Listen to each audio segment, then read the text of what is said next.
Hello and welcome back to another video. Today we're going to be looking at 7 ways to lose the sale. 7 ways to lose the sale. Now it's really important that we focus on how to lose the sale because then we can understand essentially the opposite things that we should be doing in order to win the sale.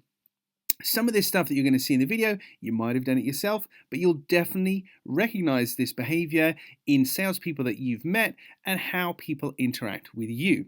One thing that I always preach to my clients about when I'm teaching them how to sell is this. If you don't like it as a buyer, don't do it as a seller. So if a seller is pushing you or chasing you or being critical of you or lying to you, any of the things that we're going to cover in this video, then by all means do not replicate that behavior yourself as a seller because your buyers won't like it either. So 7 ways to lose the sale. First one, very obvious, but it's very tempting also, lying. Now, if you lie to your clients or potential clients, they almost certainly will find out, but they're not going to tell you. So you will feel like you've got away with it, but believe me, you won't. The simple matter here is this. If you lie, you will lose. If you have to lie to your clients or potential clients to get them to buy from you, then there's something fundamentally wrong with your offering or with how you're running your business. If you lie, you lose. Number 2, pushing. Now, pushing people to make decisions at an accelerated timescale is not the best way to move forward. If you push your clients, you're likely just to push them away. And you'll know this is true because when people have pushed you into buying, you've pushed back at them and said, look, I need some time to think about it. I'm not ready yet.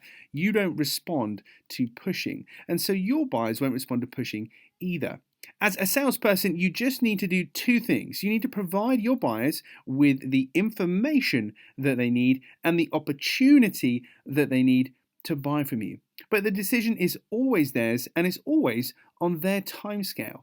I'm not a big believer in this, either I close you or you close me and all these kind of nonsense concepts. If you are not ready to buy from me because you need to make a decision, you need time to think it over, perhaps you need more information or a different opportunity to buy, then that's absolutely fine with me. I know that if I push you, I'm very likely to lose the sale because you're just going to be pushed away. Number 3, criticize. Now this can really creep in if you're not careful.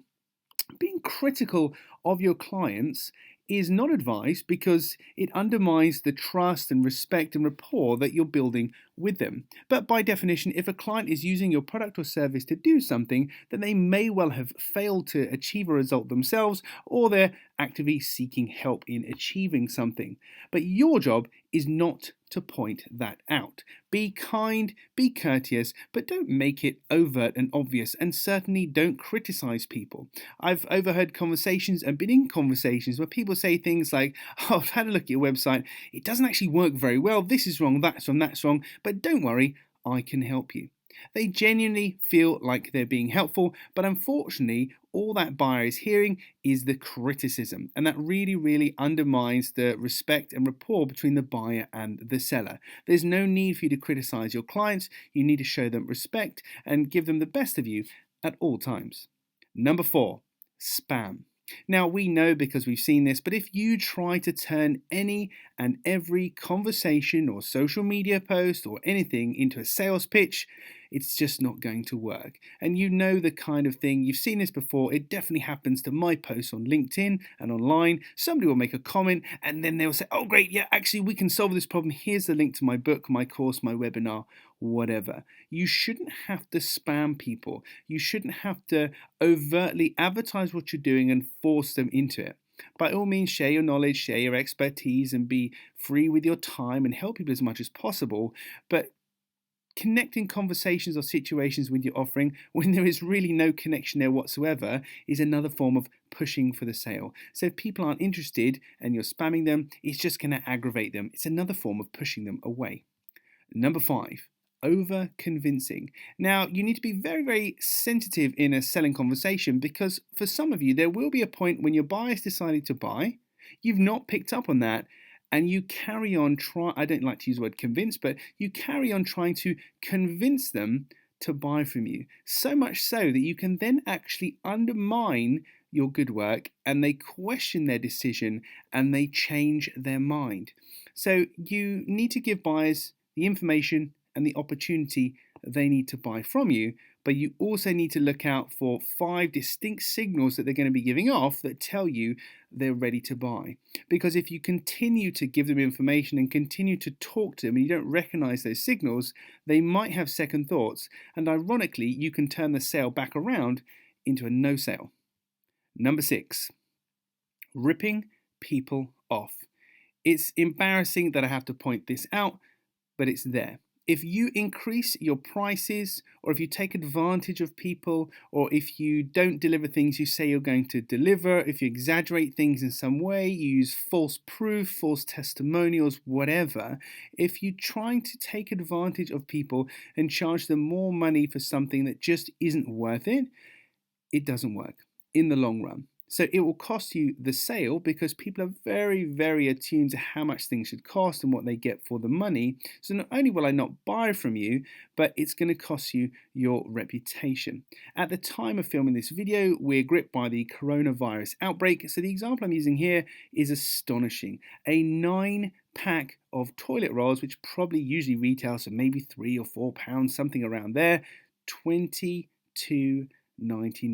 There's a shortage of toilet roll at the moment, so this seller on eBay thinks it's absolutely acceptable to charge a multiple of the original retail price, and it's just not the right thing to do. It's greedy, it's damaging, it's short-sighted, and if you're a retailer or a shop and you're seen to be profiteering from the vulnerable or people facing shortages or crises, you will be remembered long after the situation passes. So be fair, offer value, and price accordingly. It's okay to have a quote-unquote expensive price, but you need to justify the value that you're providing. Clearly, 9 toilet rolls are not worth £23, but perhaps at this time of crisis, somebody will pay that because they're desperate for that resource. And finally, number 7. Now, Apple with the iPhone can suffer from this, and depending on the nature of your business, you might suffer from this also. It's called the Osborne effect. If you're continually updating your offering and producing new versions of your offering, you need to be quite careful because you can cannibalize your existing client base who were about to buy the iPhone 8, but oh wait, look, the iPhone 9 is coming out, I'll hold off and I'll buy the iPhone 9. So announcing future products and having a very, very tight product improvement and a new product line cycle is dangerous because you can cause people to wait to get the latest version possible.